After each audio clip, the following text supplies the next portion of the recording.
Russo. I'm in 11th grade. I'm Kelsey Hill, and I'm a sophomore.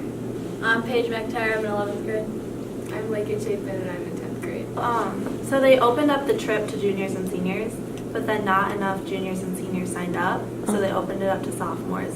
So that's why it was mainly sophomores with like 5 juniors that went. I didn't feel really nervous like they said that we would, but I thought it was cool because like he came up like all like big and bad, like he has to be, and then he just like started like talking normal and everything. And it was cool. It was like scary when he was walking over like.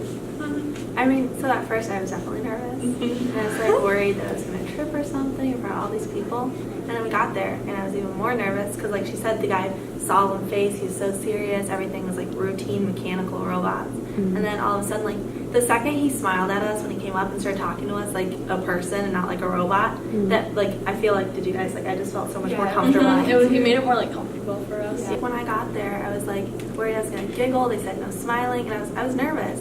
And when I got there, it's like all these kids that were there from different tour groups, parents, adults, people that were obviously connected to the like unknown soldier somehow. We signed up on a list if you wanted to do it, and then they just drew randomly from that. They drew random from that. No one really knew who was going to be able to do it because all the names went in a hat and they chose out of it. And it was pretty neat to be able to be one of the names chosen out of the hat because a lot of people wanted to be able to do it. It's like a really high honor.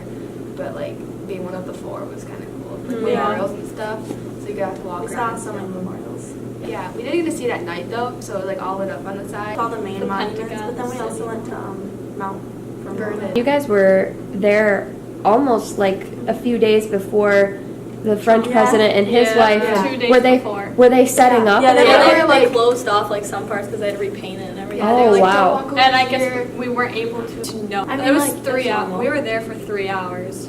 I mean, it was so historical and stuff. And at all the memorials we went to, especially like the Vietnam Memorial and stuff. There and flowers and cards and everything, and like seeing what they were going through that was kind of neat to see too. Actually, a girl in our group, her grandfather, Uncle. yeah, her grandfather's name was actually on the wall, and their family was there with them, and they got to like get the name on this paper and everything. Like how if your family was on the wall, you could like get it scratched off and save it. I met a man who had survived through World War II, and that was pretty special. It was really emotional to see. Like they were all old people, and the pictures were so detailed. And I mean, it's just to imagine what they went through after. And we went to the Holocaust Museum, That was a lot. so it's like we knew the horrors of what had happened. And people, younger kids, obviously walking around on their phones, bored, not realizing the atrocities that happened. I mean, there were videos of. I mean, it's awful. It's awful, and I don't think people like really took it in and like understood what actually happened and all the deaths and Or like why they looked the way they did. yeah.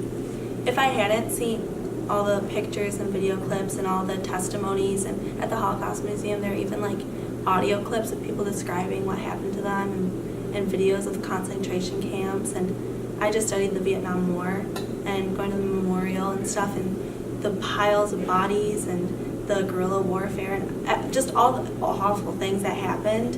And it was like when we got to the tomb, it was like everything I knew about everything that happened just was all right there. And it's that one tomb is for all of those people.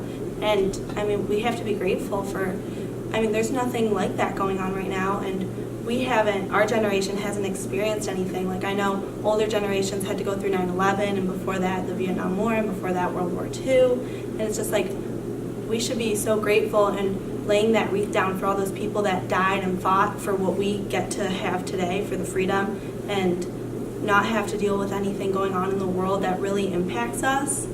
I mean, it was really, I don't know what the word is, but it was eye-opening. Like going on the trip, you think, oh, it's a school trip, we're just gonna have fun and like tour around and everything. But like coming back from it, it was a lot more than just a school trip. Like you learned more and you took a lot in, and we realized a lot. Like It's humbling. Like how powerful it was to go there and see the memorials and all of that stuff going on.